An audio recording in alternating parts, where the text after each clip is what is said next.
Test.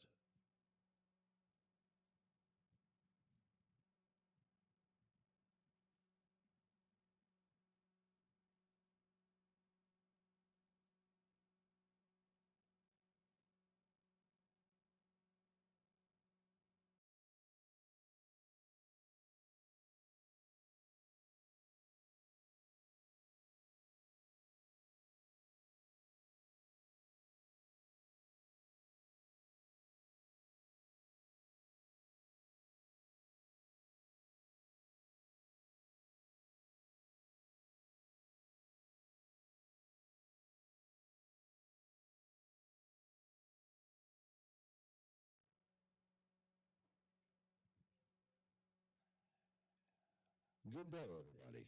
My name is J.D. Wilson. I'm running for United States Senate. I am not a career politician. I am a small businessman. Why am I running? I'm running because we have things that are going on around us that are very obvious, that apparently aren't obvious to the rest of the world, and I feel like we need to fix them. So let's start with the obvious. I'm silly glove. This glove, I am a Michael Jackson fan. That's not why I'm wearing the glove. I got into a snowboard accident enjoying northern Michigan. And for those of you up here will recognize there was a very small snowmobile window where that would happen. So, but at any rate, I dislocated a finger. I have to keep compression on it. The compression was ugly. So we went the Michael Jackson route. So if you can ignore it, we'll let that go. I see around me people fighting with one another. We are frustrated with one another. Democrats and Republicans can't be in the same room anymore. They can't talk to one another without getting themselves frustrated.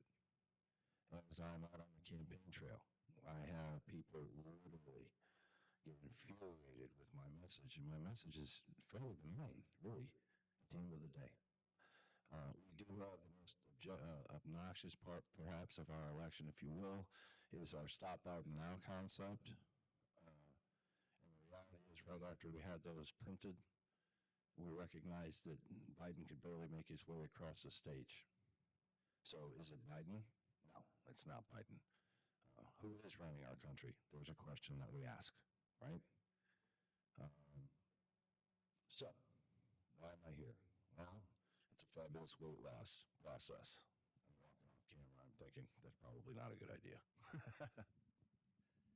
At any rate, I am a small businessman. I believe that we can take an objective, common sense procedure or process and take that to DC from Michigan, and that somebody in Michigan, from Michigan rather, a Michigander needs to be the one to represent us in DC. I have ideas to fix the problems. One of the things we need to do is we need to close our borders. I don't care. I recognize we're a country of immigrants. Don't get me wrong. But at the end of the day, we can't have illegal immigration. And right now we're being infiltrated. And that's not okay. We need to be for the people, of the people, by the people. And that's who I am. One of the things that we want to stand for is unity. Right? United States of America. United States of America. I want to try to get us back to that post 9/11 feeling without a 9/11 event. And that's really where we need to get. Okay, so let's talk about what's going on right now, right?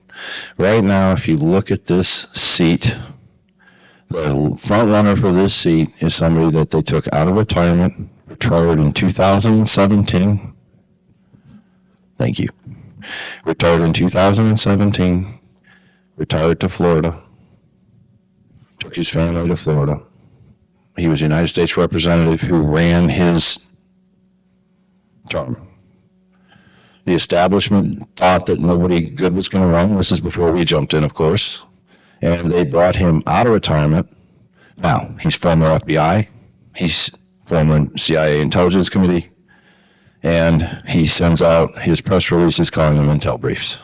Right now, I don't know about you, but I don't trust the DOD in our government right now. I don't feel like they have our best interests at stake. In fact, I'm having trouble trusting many of the politicians that are in place right now. Unfortunately, it's blatantly obvious that many of them are putting money in their pockets when they're telling us that they're trying to do us favors. Let's take Michigan right now. We have a battery plant that Michiganders are paying $795 million for in Big Rapids. I'm not going to name the name of the plant because I don't think they deserve it. It'll be a Chinese-owned plant.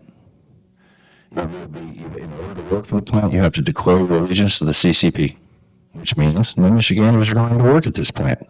So why are we spending $795 million to pay for it? Now, the locals have ousted the local politicians who were complicit in the agreement to do it because they don't want a battery plant there, let alone know Michiganders aren't going to work. But we're too far down the path.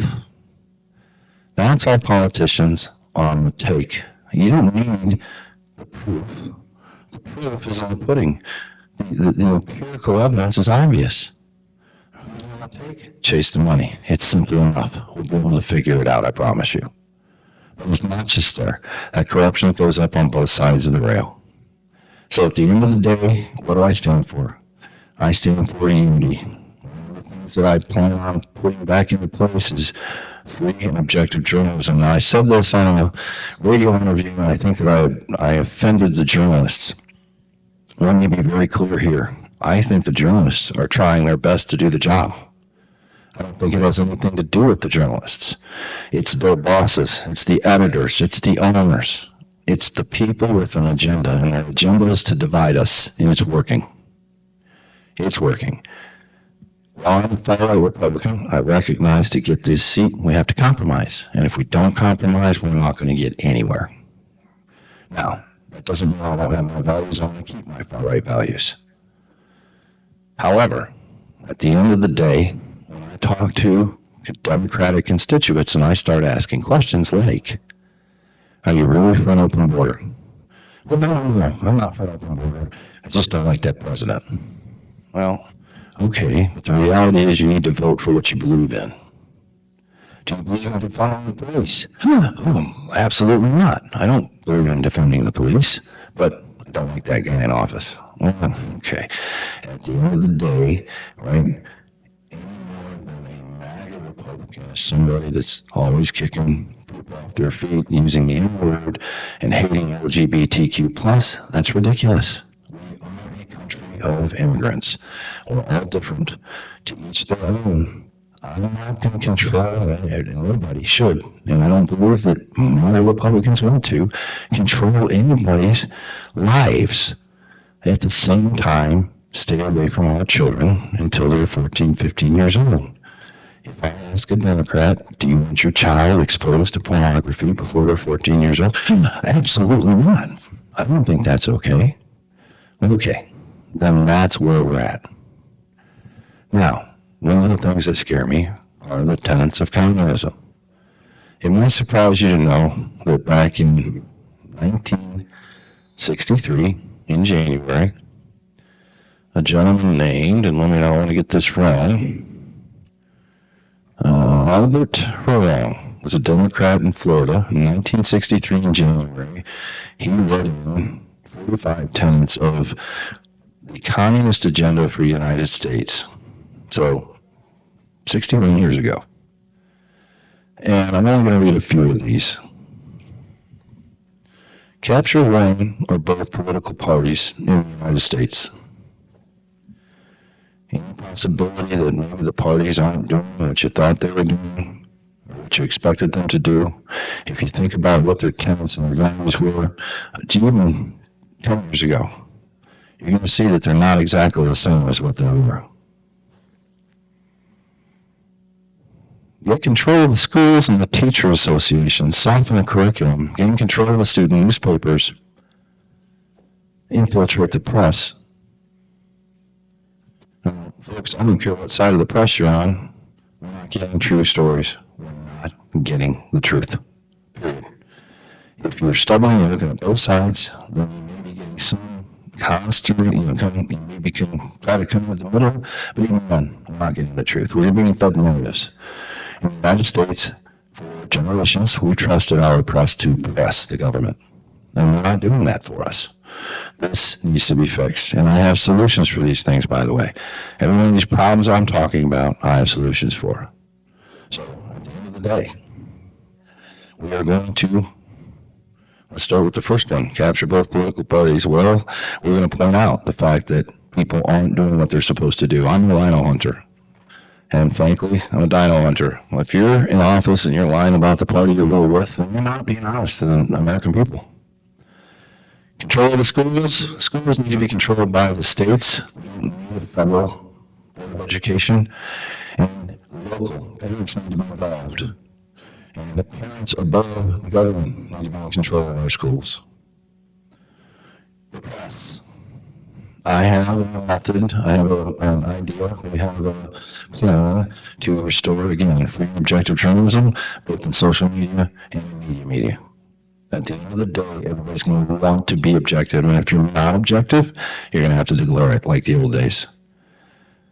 Free media doctrine, something similar to that will be reimposed, but it will be imposed on a merit system. You're doing good, so you get the checkbox sending in those guys. We're not going to pass new laws. We're going to want to, again, give us back free press and free journalism. And again, that is not a mark on any journalists.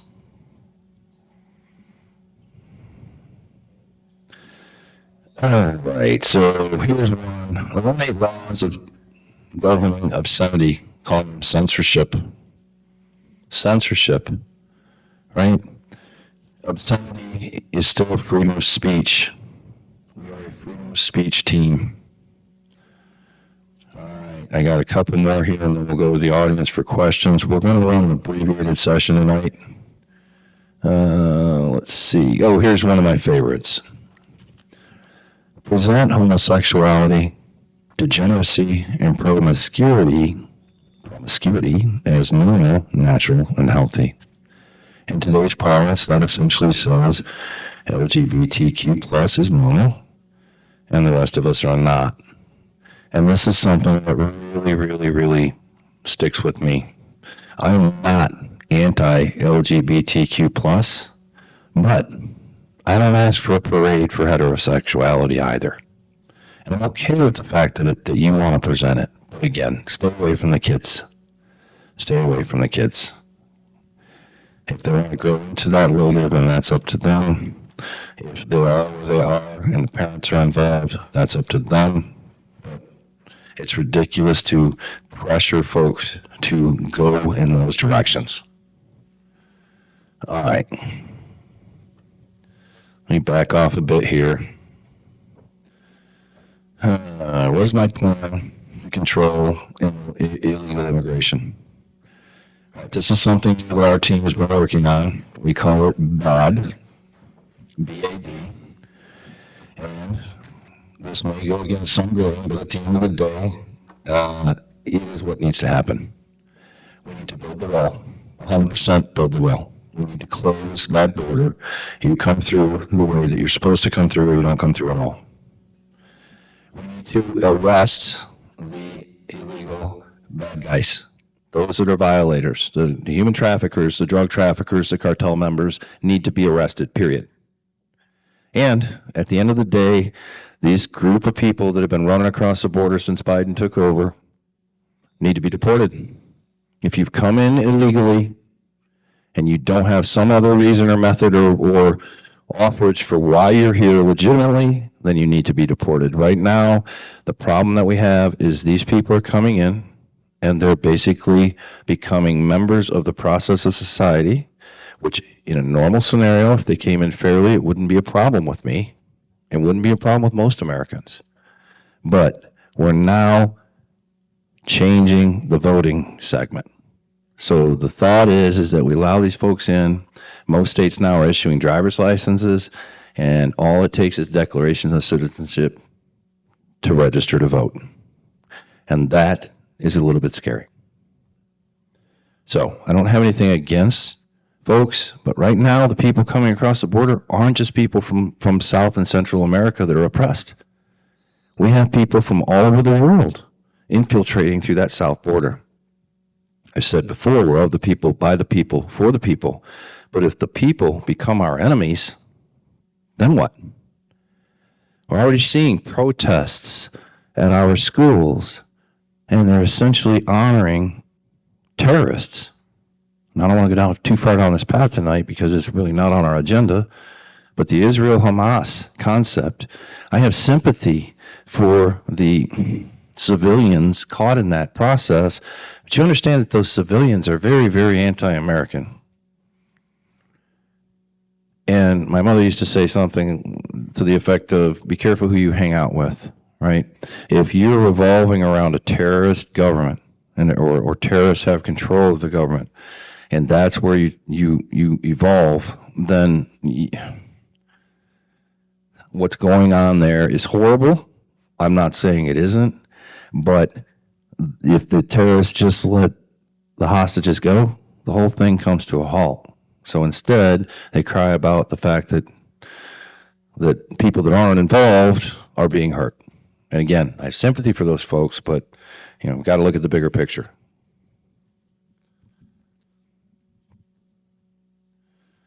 Let's see. Do we support lower federal gas prices? Yes, I think that we should get to a point where we're not taxing the daylights out of gasoline for everything steak and stole. There's some notion I'm hearing that they want to tax by the mile, which I don't think is fair, because at the end of the day, whether you're riding in the car or you're driving the car, you're still getting the benefit of the car. Your goods are all coming, etc. So let's see. How will you reshore jobs from China? Oh my goodness, yes. We have a plan to re-invoke the tariffs against China that were dropped by the Biden administration for no real reason. You can call them Trump tariffs if you want to, but at the end of the day, they were working. When NAFTA was expanded to incorporate China by Clinton, he essentially killed Michigan jobs. And it's not just Michigan, the entire Rust Belt. And you can look at it. You remember when Ford took the buyout? Ford didn't take the buyout. Everybody needed help. Everybody needed support, government support to come out. That was because we had expanded our NAFTA to include tariff-free trade with China. So our jobs went to China for 50 cents, for pennies on the dollar. It wasn't 50 cents, it was in nickels on the dollar. People that had come to work and expected to get a good wage were told they could continue to work, but for a third of what they were being paid before. Now, of the big three, two of them had just signed UAW contracts. And nothing against the UAW in this conversation. Those contracts were 5- and 10-year contracts. So when NAFTA was expanded, it essentially put those folks on their knees. They'd already committed to salaries they couldn't pay. Ford was still at the table. So when Ford was patting themselves on the back for not having to take that buyout, that whole thing was NAFTA fallout. And at the end of the day, inappropriate completely. Why in the world would you expand an agreement designed for North America to basically make it easy to trade with Canada, to give Mexico a leg up? Why would you expand that to China? Again, the empirical evidence says somebody's palm got greased. Otherwise, why would we have done it? These are the things that I believe we can stand up against. So, tariffs against China to bring those jobs back to Michigan, because that's where they need to be. Let's see.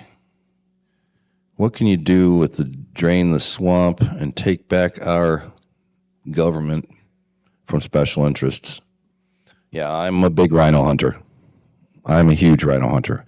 I believe that if you're in office and you've misrepresented why you're there, if you're there and you've sold out to the other side, that's absolutely ridiculous. And my plan is to call those folks out in front of everybody and make it very clear who they are. I've been notorious for going up against a room full of people who think who disagree with me. But if I think that I'm right at the end of the day, I don't care. I'll take on the entire room. And that's part of the reason I'm here doing this today. Got to be a little bullheaded to be pulling this off. All right, I've got a handful more here. Will you protect our auto industry from Chinese EVs? Yes, I absolutely believe that the EVs are a joke. We have a study that shows that if you are If you buy the economic version of the car, you may come out ahead if you charge at home. If you charge abroad, you just barely come out ahead. It takes almost 10 years.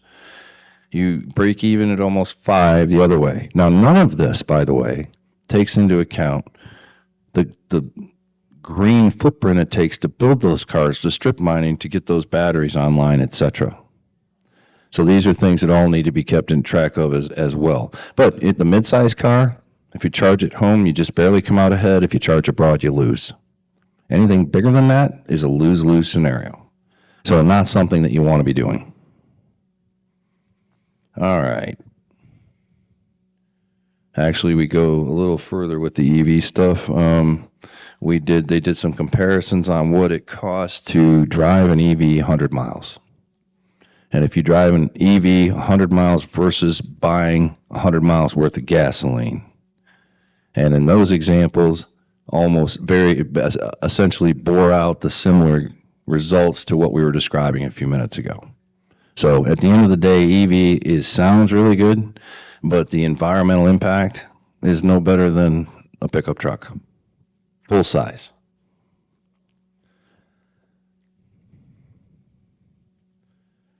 Let's see. Should foreign countries be banned from lobbying Oh my goodness, yes. Not only should foreign countries be banned from lobbying Congress, but there should be some controls and limits within our own government. We have examples where foreign interests are essentially electing people to government that are doing nothing more than making a mockery out of us. We have prosecutors that aren't prosecuting when they should and are prosecuting when they shouldn't, who were elected by somebody who essentially tells them what to do. I'm not going to throw the names around, but most of you, if you're paying any kind of attention, know exactly what I'm talking about. And that's one sample. Lobbyists and special interests are literally writing the legislation that's being passed. That's frightening. Frightening. Legislation should be written by the legislatures, not by big government. Big government, I'm sorry. Not by big tech or special interests. Big government really is part of our problem, though. All right, let's move on here.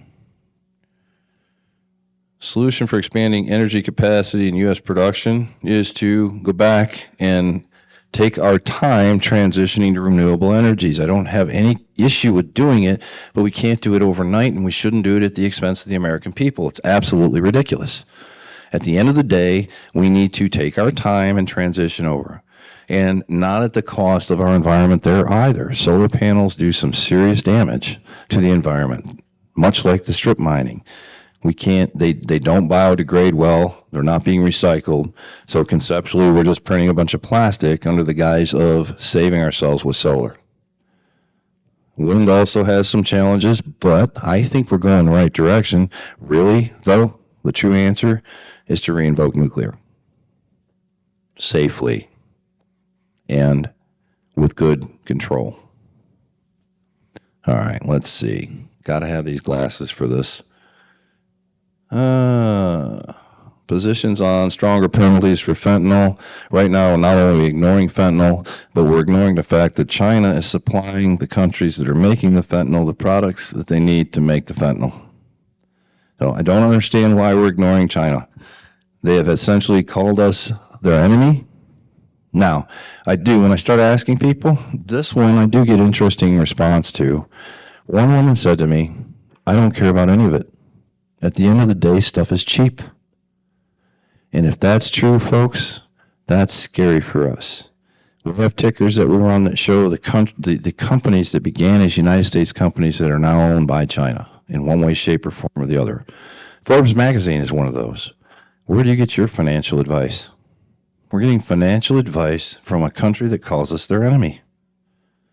They're also making the majority of our pharmaceuticals. Another scary item, although I am hearing we're starting to reel that in a little bit.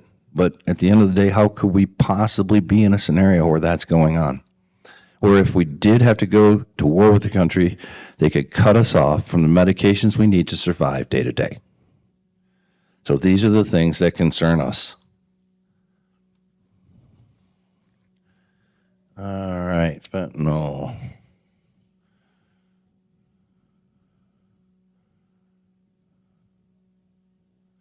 I think that kills this group.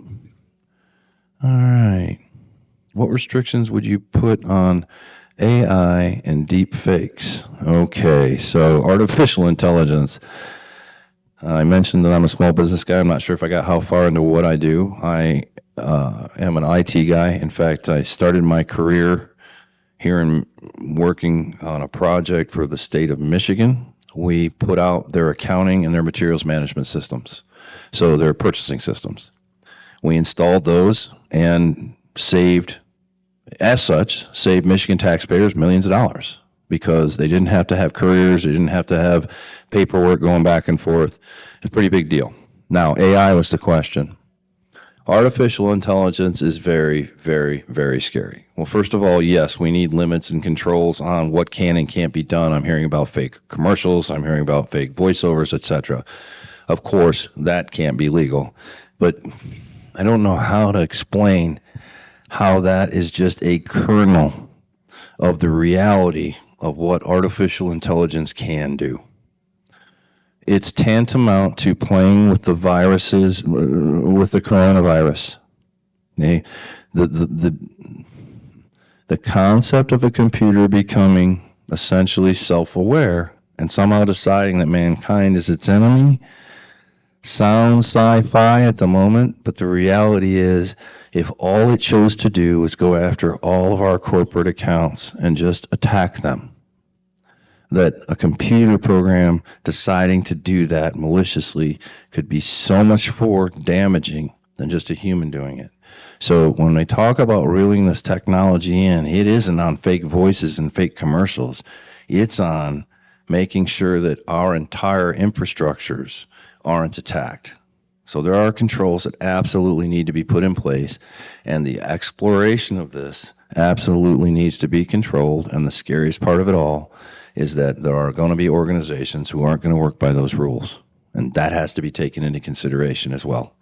Don't want to be a naysayer or a doomsdayer, but this is scary technology.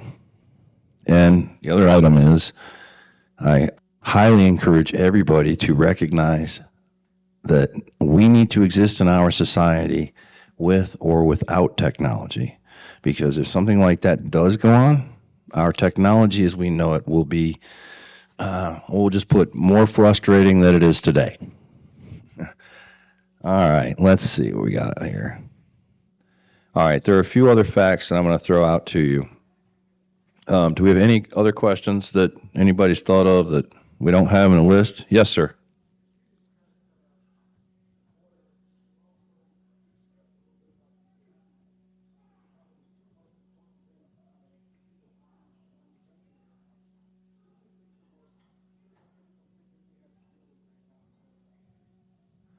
So I talked about the border. I talked about the economy. He asked what my third thing was, and I did briefly talk about it. In my opinion, it takes us to the press and the media. But I think, are you looking for my Second Amendment position?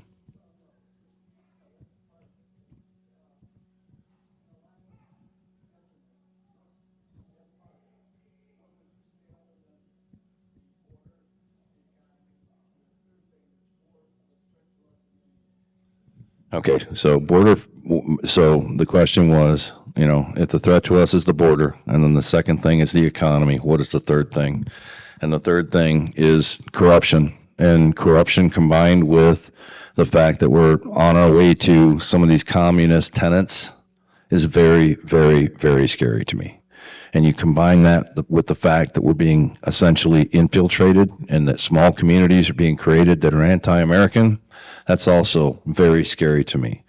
It's one thing to come to our country and be a part of the mixing bowl and the soup. It's another to join our country and essentially create a little pocket of an enemy of our society, especially since we are the melting pot. Let's see. Looks like we may have another question here. Where do you stand on Michigan alternative energy? Okay, so I know there's some local stuff going on here. I believe at the end of the day, when it comes to alternative energy, that should not be a decision made by the state, pressed on local communities, something that has been going on up here. I don't think that that's okay. I think that the local community should have some say in whether or not there's going to be a wind farm in their area, for example. And that's one of the problems here. And I believe that's what the caller was asking about. What is my position? My position is, at the end of the day, local governments should be able to make those kinds of decisions. They should also be able to make decisions on battery plants, although in the example we were talking about, they were sold out. The citizens were sold out by their own politicians. And that's what we were talking about a few minutes ago. We can't be sold out by our politicians.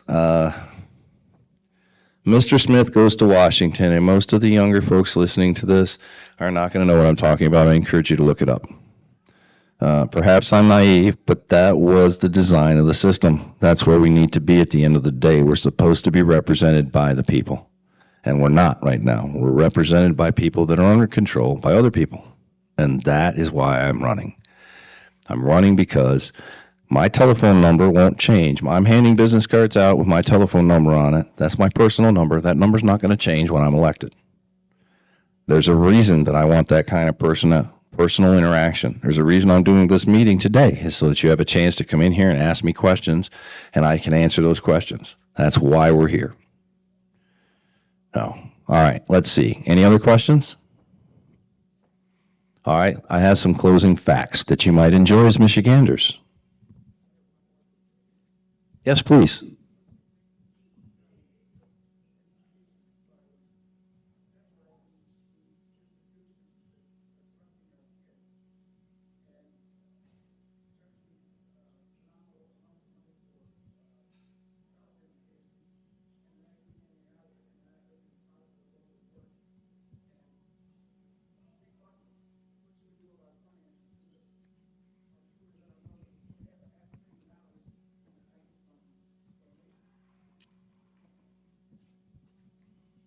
So the question was, what to do basically about essentially corruption in our higher education systems is a different way of stating what he was asking. There's a lot of money being spent. People are coming out with degrees that either don't mean anything, but that's really not the big thing. The big thing is that we're looking at the people in charge of these colleges are corrupt, and not just corrupt, but their values aren't where they belong. When we ask if anti-Semitism and the threat to kill Jewish people is racist, and the leader of one of our prestigious colleges responds, that depends on the context, there's something wrong with our society. And those infiltrations aren't going on in one of our Ivy League colleges. They're going on in many of our Ivy League colleges. What is wrong with us? Okay, again, common sense. You can see it in front of you. We have got to get back to a sense of reality. So, you want federal funding for your college? You want federal support for those colleges? That kind of stuff is absolutely not going to be tolerated. And we will introduce freshman legislation to make that stop. We have lots of great ideas for freshman legislation. Believe me when we tell you. All right. One more round. Anybody in the audience? It's not safe to do. You're supposed to get all the questions on the card. All right, let me give you some closing facts. First of all, this flower arrangement came from my wife as an encouragement, and she got it from Michelle's Time. I see, I'm going to mess this up. Elements of Time, I believe. Michelle's Elements of Time's florist, which is local here. When my wife spoke to her, she talked about some of the pressures on the small business and how hard it is to get ahead. And they asked for balloons, and they can't get balloons because they can't buy helium because they can't afford helium. So, one of the things I want to bring to the table, one of the reasons that we are Stop Biden Now, and again, is it Biden or is it the Royal Biden? It's the Royal Biden. Your $100 when Biden took office, we looked it up on the way here today, is worth $81.02. $81.02. So you've lost almost $19 on your $100 since he took office. I don't care what the channel you're watching is telling you about our economy. That is the reality. And that translates into thousands of dollars out of the average home. Around $8,500 out of the average home in Michigan. Okay, that's a lot of money that people can't afford to not have. You know, filling your grocery cart. How much is actually getting in that cart? Okay, we have got to reform government spending. We can't be spending money and printing it as fast as we are. That's got to stop. And then a few more points before I close. These are voting statistics from the qualified voters registration list. And I'll credit them to one of my opponents. He's actually recently joined. We have similar last names. We have the same last name. He is an Ohioan. He's from Ohio. He was born in Toledo. And if you listen to his pitch, it sounds amazingly similar to mine. I don't fault the man other than I believe that Michigan should be represented by Michiganders, period. We won't talk about how much money he lent himself to go on to do this. I mean, I've lent myself a handful too, but I am not a millionaire today, nor do I plan on being one as a result of being in office. And that's my pledge to you. I will not sell out to you as a representative of this state, as a senator representing this state. All right, going to need the glasses because this is small print. He has submitted this information. Our team is actually crushing this list also, and we're hoping to come up with some interesting statistics to add to this. But the number of registered voters in the state of Michigan who voted in the last election and were registered to vote prior than their birth date. In other words, they were registered to vote before they were born, and they voted in the last election. 20,085, and there's a map that goes with this, and there's some counties that are very suspiciously implicated in these numbers. But let's just move on. Voters who are 100 to 105 years old in the state of Michigan. 9,354, again, that voted in the last election, by the way. If that didn't surprise you, let's move on. 106 to 110 years old. 3,952 voted. 111 to 120 years old, 2,387. Voters who are 121 to 159 years old and voted in the last election, 820. These get fun. Actually, there's one more fun one, and then we kind of get back into a little bit of reality. Voters who were born before the Civil War and voted in the last election, 95. So we have got something in the water here in Michigan that causes you to live on and on. All right, the last two items, and then we'll get to closing. Permanent absentee voters with a verified status, 47,198.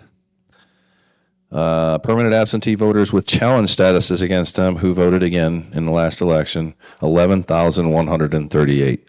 Now, those numbers don't sway an election per se, but they do represent problems in the system, period. On the campaign trail, I've talked to and ran into, right here, doesn't matter. The gentleman was at the voting polls, saw a stack of paper this high. That pile were veteran voters. Were deployed military voters. Deployed military. He said there wasn't a crease in any of the paper. Now, I don't care if you're pulling those in manila envelopes. By the time you pull them out, you stack them up. He said it looked like it came from the print shop. They were all stacked up, just like the boxes of my brochures over there. So that, to me, is an indication of firsthand witness of things not being done the way they were supposed to be done. At the end of the day, we are a constitutional republic, and we use an electoral college to vote. And for those of you old enough to get this joke, hanging Chad or no hanging Chad, once that college voted, the election was over. None of that precludes somebody from protesting on 1/6. Now, there were some hugely bad things that happened on 1/6, but if you look at all the released footage, change the channel to a different channel, you'll see that there was also a lot of peaceful protesting going on there. There were some people that absolutely deserved to be in trouble, and there were a lot of people that were just real frustrated with the results. And guess what? This is America. That's okay. That's why we're here. And at the end of the day, we should be able to shake hands and discuss it. All right. So I think I bored everybody enough. Let's do some closing here. I'd like to thank the facility, thank my volunteers, in particular, Gary Shepard, Colton Wilson, and Grant Wilson have done some spectacular work for us today.